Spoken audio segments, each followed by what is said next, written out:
The Rangers gathered around the campfire, its warmth a welcome contrast to the frigid air.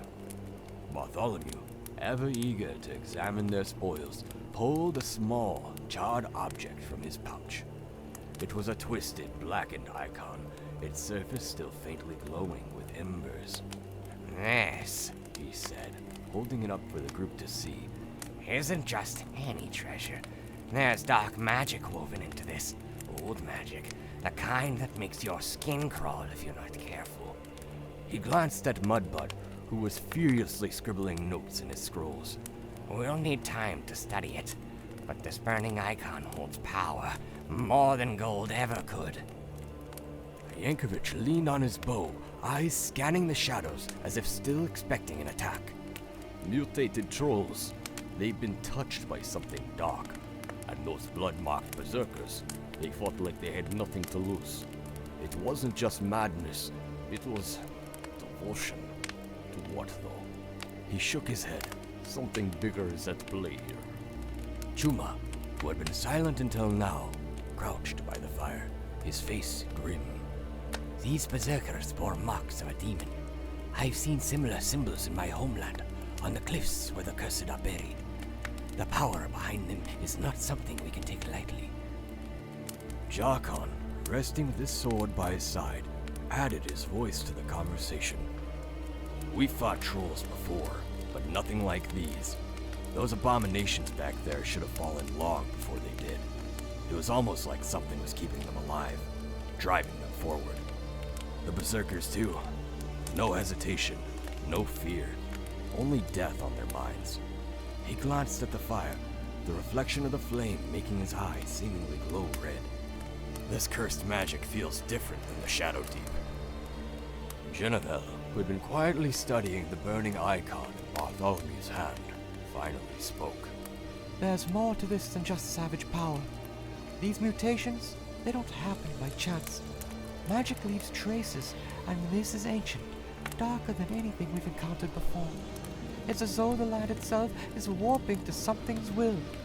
I fear whatever we've disturbed may have deeper roots. She looked around at the others. We need to be cautious. This isn't over. Bartholomew nodded at Geneville's words, his eyes narrowing as he weighed her thoughts against his own. You're right, he said, turning the burning icon over in his hands. This reeks of something far more sinister. I've been hearing rumors about the Red King's herald. Strange dreams, whispers among the wizards of Frostgrave. I've seen the signs in my sleep, too. A robed figure, holding staves of twisted metal. No face, but a voice like grinding gears. It said a new master was coming, the Red King. Whatever dark magic these trolls and berserkers are touched by, I fear it's tied to him. And if the rumors are true, we're all standing at the edge of something far worse than we've ever faced. He paused, meeting Geneville's eyes. This might only be the beginning.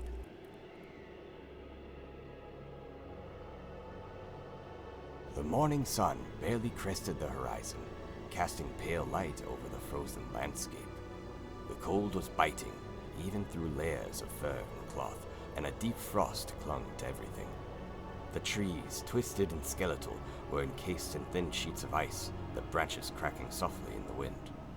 The air itself felt heavy, as though the weight of the world pressed down on the ranges of Alador.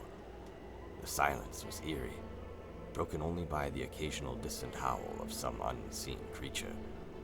It was a silence that chilled deeper than the cold itself. Chuma had been awake for hours, long before the others had stirred from their restless sleep. His breath formed soft clouds as he crouched low to the ground, his eyes fixed on a set of tracks leading away from the camp. The blood-marked berserkers had withdrew in a hurry, their prints heavy and chaotic in the frost. He traced his fingers along one of the tracks, feeling the weight of their boots, the erratic stride of warriors in frenzy. But something else caught his eye, a subtle pattern, deeper impressions that suggested the berserkers were organized. His brow furrowed. These were not just marks of retreat.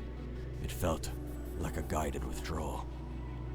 Bartholomew, still groggy from his sleep, stepped up beside him, pulling his cloak tighter around his body. What do you see, Chuma? More than we expected, Chuma replied, not taking his eyes off the ground. They were retreating, yes, but not in fear. They were leading us somewhere. There are too many signs, too many deliberate steps. This wasn't a random fight. Jarkon soon joined them, his armor clinking softly as he strapped his sword to his back. "Do we follow them?" he asked, his voice low but steady. He trusted Chuma's instinct, as they all did. Chuma now stood, brushing the frost from his hands. "We don't have much of a choice. If we don't go after them now, they'll vanish into the snow, and whatever they're planning will continue unchecked." Yankovic, now awake and ready, drew his bow and checked the string for tension. "Then we track them. I've no love for these blood-marked savages. Let's see where they run when they're the ones being hunted." As the group began to gather their things, Bartholomew scowled, already wary of the task. We're chasing ghosts through an icy wasteland, he muttered, fidgeting with his staff. Do we even know what we're hoping to find? Perhaps we should return to the ruins. The answer we seek may already be in our possession with that burning icon. This pursuit could be a waste of time and blood. Mudbud the Goblin, shivering beside him, nodded in fervent agreement. I say we leave it. Those berserkers are touched by something foul. I've seen enough burning men to last a lifetime. Let them have the frozen wilderness. I don't fancy following them into the unknown. He cast a glance at the deepening snow, his goblin features betraying his fear. Can't we go somewhere warm? Like the tavern, maybe. I've got a whole chapter of the Lusty Troll Princess waiting to be written, and this cold is doing nothing for my inspiration. Genevieve scowled at the goblin while tying her cloak, her gaze fixed on the shivering scribe. We need to follow them. There's a reason for their retreat, and it's tied to that icon. We can't afford to let them regroup or carry out whatever dark ritual they're planning. She glanced at Bartholomew and Mudbud, her tone softening slightly. The knowledge we gain from tracking them might be the key to understanding the magic we found and stopping whatever's coming. Sir Scales gave a low growl, rising to his feet with a heavy thud as his armor plate shifted. These berserkers are dangerous, yes, but they are not invincible. We've already bested them once. If they plan to hide in the snow, we'll tear down their tents and finish this fight. He looked to Jarkon for affirmation, his red eyes burning with determination.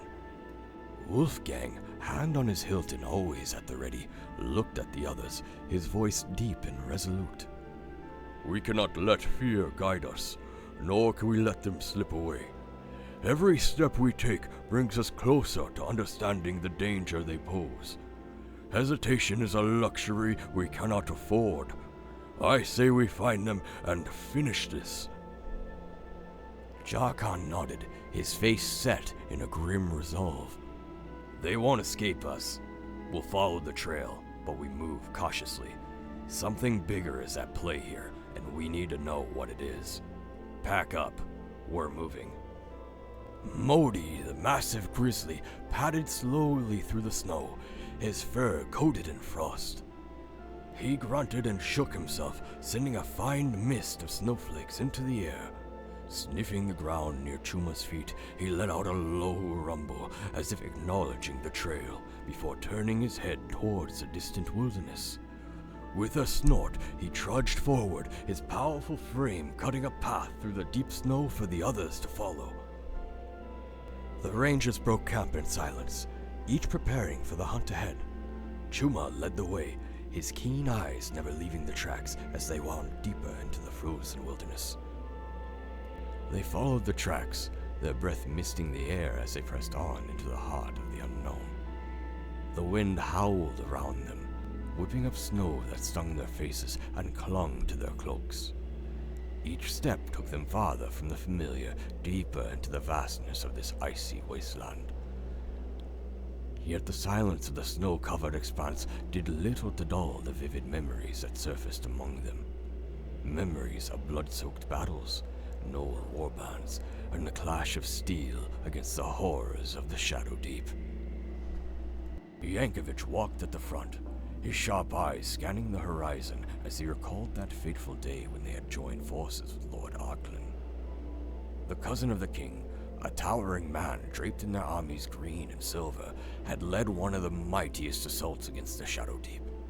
His strategy was simple: strike at the heart of the enemy before they could overwhelm the defensive line to the north.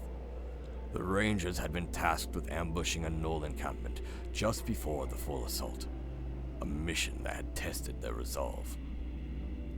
I still remember the stench, Yankovic muttered, his voice low but carrying over the wind.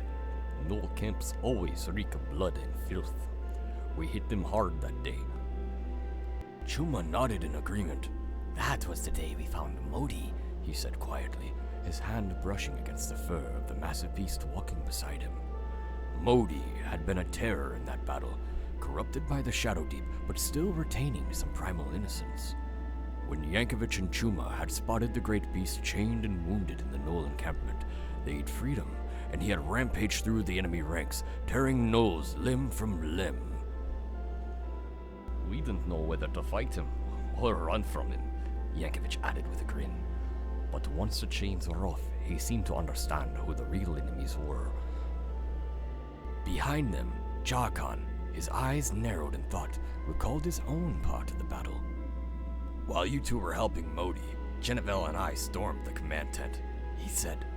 The Gnoll shaman was right in the middle of a blood ritual, one that could have wiped out our entire vanguard. Genevieve, walking a few steps behind, gave a slight smile. You broke through the defenses like a battering ram. If we hadn't delayed the ritual, the entire battle might have gone differently. They were trying to summon something dark. Her eyes briefly clouded with the memory of eerie chanting, the glow of runes, and the smell of burning blood. The ritual wasn't the end of it, Jarkon continued, his voice growing heavier. The real fight came later, at the Ghost Stone. Every ranger fell into a grim silence at the mention of the Ghost Stone, the heart of that dark campaign. It had been a monument to the Shadowdeep's corruption, a source of immense power guarded by spectral creatures, gnolls, and twisted abominations. Destroying it had been their only hope of turning the tide. Bartholomew's voice was a low growl as he spoke. That thing, it warped the very air around it. Every spell we cast felt like it was fighting against the natural order. Sir Scales nodded in agreement. Even the warriors of Alador sent by Lord Arklan had trouble keeping their footing. We lost a lot of good men in that campaign. It was then that Nezra had joined them. The striking, middle-aged woman had been cast out of the Cascades for her inability to follow orders, but her mastery over magic was undeniable. She had arrived with reinforcements, her presence as unexpected as it was needed. Of all the mages I've met, Bartholomew muttered, Nezra was the one who never hesitated to dive headfirst into danger. She might have been thrown out of the Cascades, but at the Ghost Stone, she proved her worth 10 times over. Nezra's spells had turned the tide, her wild and raw power unraveling the magic protecting the Ghost Stone while the Rangers held the line. Before they were overrun by the foul creatures of the dark, Nezra, pushing her body and mind to its limit, casted Detonation. The explosion was massive, and when the dust cleared, only the forces of Alador remained on that battlefield. We nearly lost that fight, Chuma said softly, his voice barely above a whisper. But we didn't. We fought together, every last one of us. And the Ghost Stone was shattered, Jarkon added. We broke their raw power, and the Shadowdeep lost its grip, at least for a while. The memory of that battle still weighed on them, as did the sacrifices they had made. The cold winds of Frostgrave seemed a far cry from the sweltering heat of the Shadowdeep, but it served as a stark reminder that danger, no matter the place, was always lurking. The Rangers of Alador had faced the dark before, and they would do so again. As the Rangers of Alador pressed onward, the frozen winds grew harsher, biting into their exposed skin and seeping through their furs. Each step felt heavier, the snow crunching underfoot as they navigated the uneven terrain. The sun, weak and distant, hung low in the sky, casting long shadows that stretched across the desolate landscape. There was no sign of life, only the cold, the endless white, and the looming sense that something terrible awaited them beyond the next ridge. Yankovic raised a hand, signaling for the group to slow their pace. His sharp eyes caught movement in the distance, something unnatural. He knelt, scanning the horizon, his breath steady despite the cold.